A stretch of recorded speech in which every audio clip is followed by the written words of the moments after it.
do 193º dia. Jeremias 15.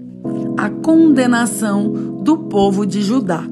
Então o Senhor Deus me disse: mesmo que Moisés e Samuel estivessem aqui implorando, eu não teria dó deste povo. Mande essa gente embora, que sumam da minha frente. Quando perguntarem para onde devem ir, responda que eu disse isto: alguns estão condenados a morrer de doença, assim será. Outros estão condenados a morrer na guerra, assim será.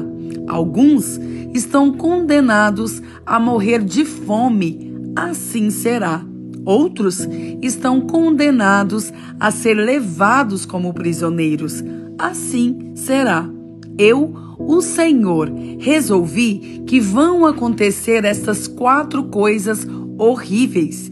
Eles morrerão na guerra, os cães arrastarão seus corpos, as aves os comerão e os animais selvagens devorarão as sobras. Farei com que todos os povos do mundo olhem para eles com horror por causa daquilo que Manassés, filho de Ezequias, fez em Jerusalém quando era rei de Judá. Deus diz: quem terá dó de vocês, moradores de Jerusalém?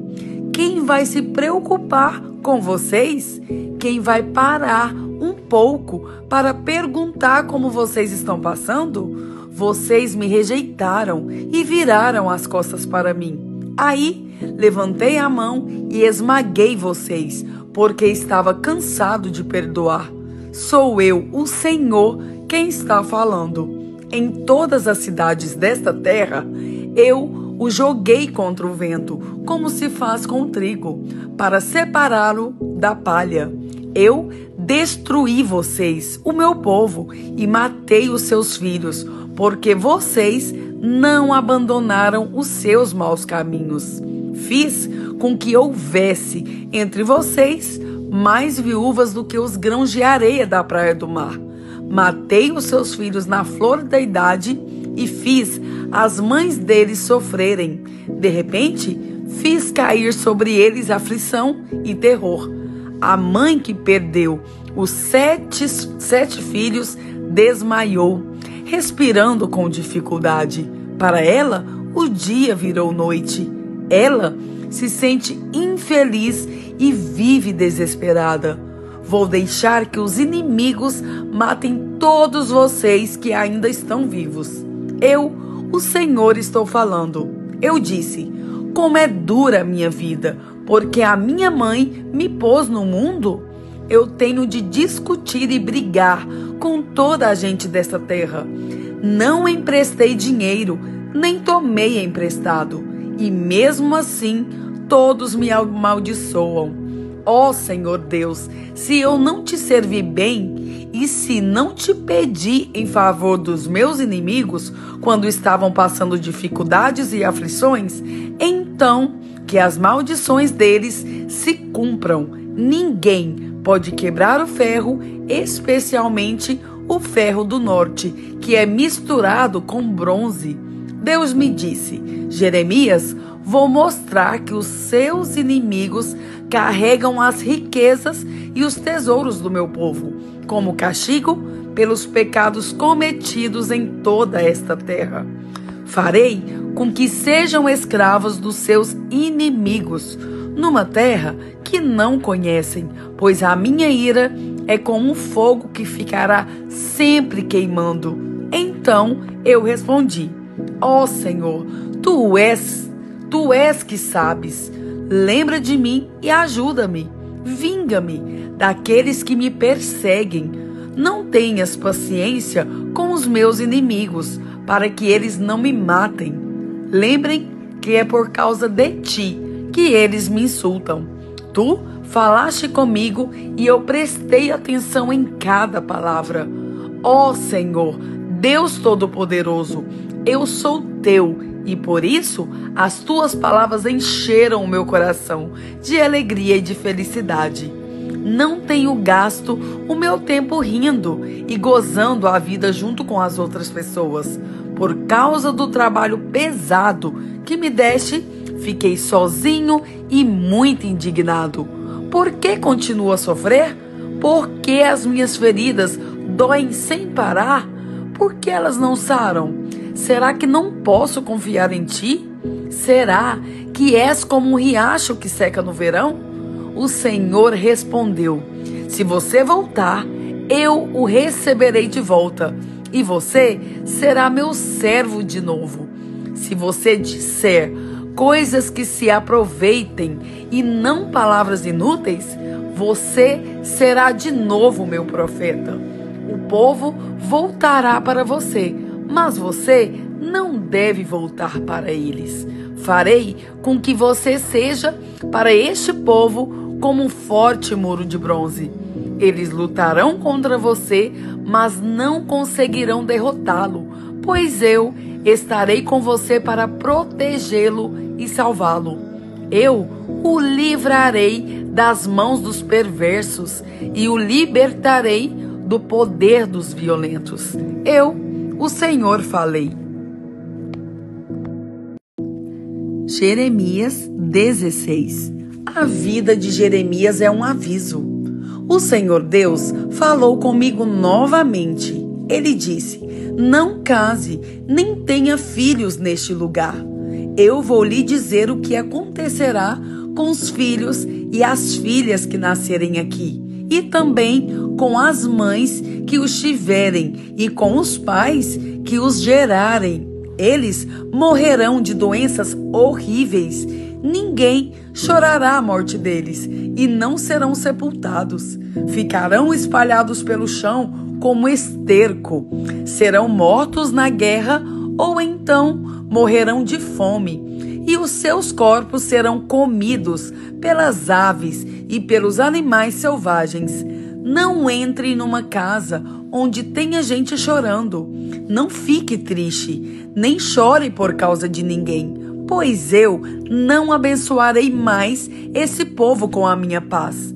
Não os amarei mais, nem terei pena deles. Sou eu, o Senhor, quem está falando. Tanto os ricos como os pobres morrerão nesta terra, mas ninguém vai sepultá-los, nem chorar por eles. Ninguém se cortará, nem rapará a cabeça em sinal de tristeza. Ninguém comerá, nem beberá junto com uma pessoa para consolar pela morte de um querido. Ninguém mostrará simpatia, nem mesmo por uma pessoa que tenha perdido seu pai ou a sua mãe. Também não entre numa casa em que haja festa. Não se sente e não coma, nem beba com eles. Escute aquilo que eu, o Senhor Todo-Poderoso, o Deus de Israel, estou dizendo. Vou acabar com os gritos de alegria e de felicidade e com o barulho alegre das festas de casamento. E vocês verão tudo isso acontecer neste lugar.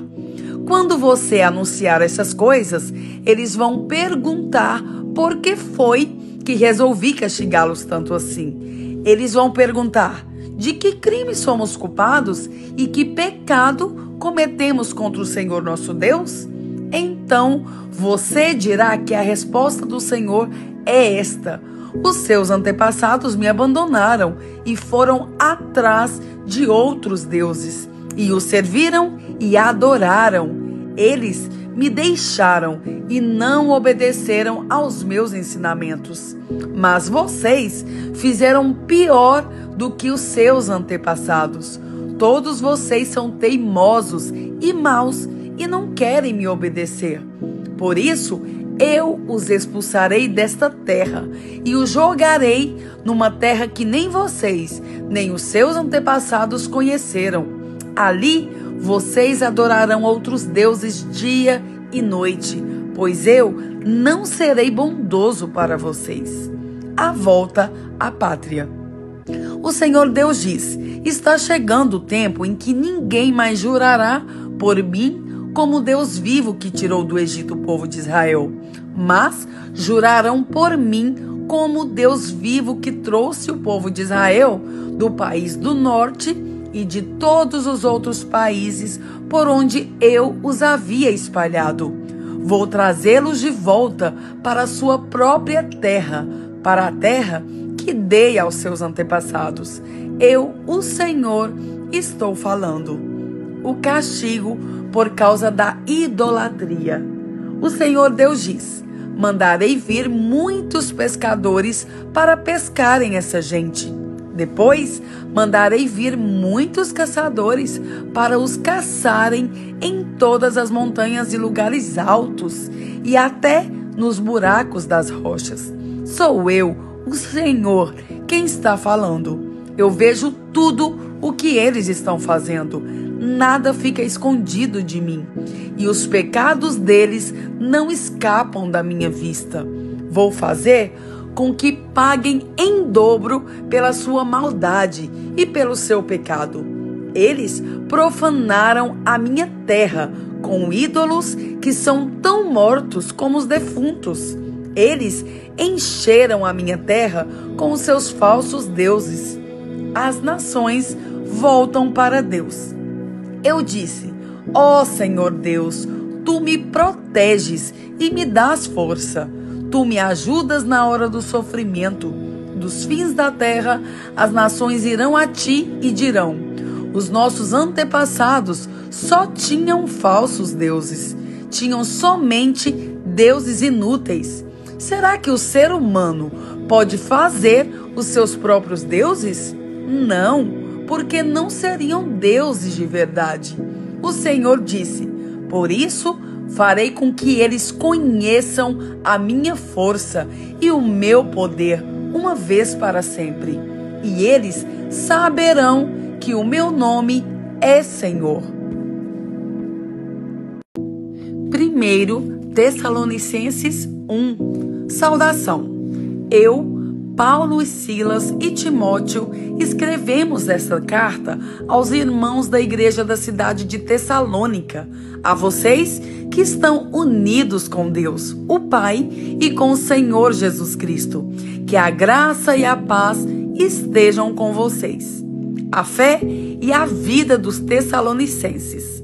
Nas nossas orações, sempre damos graças a Deus por todos vocês e nunca deixamos de pedir em favor de vocês, pois lembramos na presença do nosso Deus e Pai como vocês puseram em prática a sua fé, como o amor de vocês os fez trabalhar tanto e como é firme a esperança que vocês têm no nosso Senhor Jesus Cristo. Irmãos, sabemos que Deus os ama e os escolheu para serem dele, pois temos anunciado o Evangelho a vocês, não somente com palavras, mas também com poder, com o Espírito Santo e com a certeza de que esta mensagem é a verdade.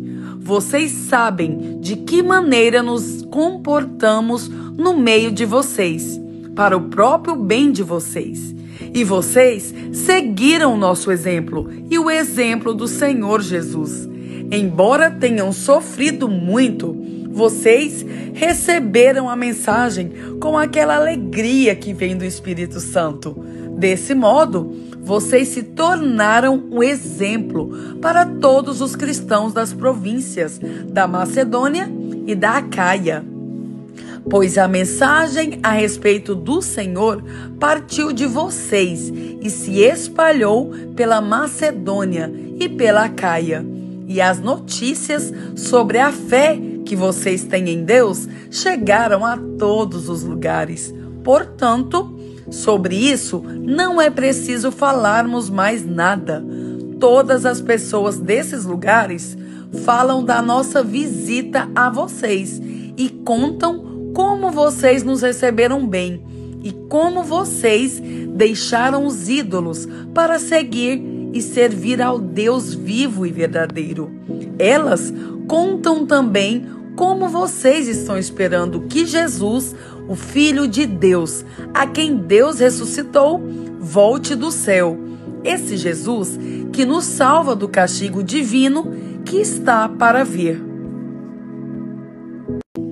1 Tessalonicenses 2, o trabalho de Paulo e os seus companheiros em Tessalônica. Vocês sabem muito bem, irmãos, que a nossa visita não ficou sem proveito. Sabem também como fomos maltratados e insultados na cidade de Filipos, antes de chegarmos aí em Tessalônica. Fomos muito combatidos, mas o nosso Deus nos deu coragem para anunciar a vocês a boa notícia que vem dele. Aquilo que anunciamos a vocês não se baseia em erros ou em má intenção, e também não tentamos enganar ninguém. Pelo contrário, sempre falamos como Deus quer que falemos, porque Ele nos aprovou e nos deu a tarefa de anunciar o Evangelho. Não queremos agradar as pessoas, mas a Deus, que põe à prova as nossas intenções. Pois vocês sabem muito bem que não usamos palavras bonitas para enganar vocês, nem procuramos tapear vocês para conseguir dinheiro. Deus é testemunha disso. Nunca procuramos elogios de ninguém, nem de vocês, nem de outros. No entanto, tínhamos o direito de exigir de vocês alguma coisa por sermos apóstolos de Cristo. Mas, quando estivemos com vocês, nós fomos como crianças, fomos como uma mãe ao cuidar dos seus filhos. Nós os amávamos tanto que gostaríamos de ter dado a vocês não somente a boa notícia que vem de Deus, mas até mesmo a nossa própria vida, como nós os amávamos. Irmãos, vocês com certeza lembram de como trabalhamos e lutamos para ganhar o nosso sustento. Trabalhávamos de dia e de noite, a fim de não sermos uma carga para vocês, enquanto anunciávamos a vocês a boa notícia que vem de Deus. Vocês são nossas testemunhas e Deus também de que o nosso comportamento entre vocês que creram foi limpo, correto e sem nenhuma falha. Vocês sabem que tratamos cada um como um pai trata os seus filhos. Nós os animamos e aconselhamos para que vocês vivessem de uma maneira que agrade a Deus, que os chama para terem parte no seu reino e na sua glória. Perseguidos por causa do Evangelho. E existe outra razão pela qual sempre damos graças a Deus. Quando levamos a vocês a mensagem de Deus, vocês a ouviram e aceitaram. Não a aceitaram como uma mensagem que vem de pessoas, mas como a mensagem que vem de Deus, o que de fato ela é. Pois Deus está agindo em vocês, os que creem. Meus irmãos, o que aconteceu com vocês já havia acontecido também com as igrejas de Deus na Judeia, com o povo dali que pertence a Cristo Jesus. Vocês foram perseguidos pelos seus próprios patrícios, do mesmo modo que os cristãos da Judeia foram perseguidos pelos judeus. Foram os judeus que mataram o Senhor Jesus e os profetas e também nos perseguiram. Eles desagradam a Deus e são inimigos de todos. Tentam até nos impedir de anunciar a mensagem de salvação aos não-judeus. Com isso, eles completam o total dos pecados que eles têm cometido. Mas agora, o castigo de Deus caiu finalmente sobre eles. Planos para visitar Tessalônica outra vez. Irmãos, nós tivemos de nos separar de vocês por algum tempo. Estamos longe dos olhos, mais perto do coração. Sentimos muitas saudades de vocês e gostaríamos de vê-los outra vez. Por isso, quisemos ir até aí e fazer uma visita a vocês. Pelo menos eu, Paulo, quis fazer isso mais de uma vez, mas Satanás não nos deixou. Afinal, quando nosso Senhor Jesus vier, vocês e ninguém mais são de modo todo especial a nossa esperança, a nossa alegria e o nosso motivo de satisfação diante dele, pela nossa vitória. Sim, vocês são o nosso orgulho e a nossa alegria.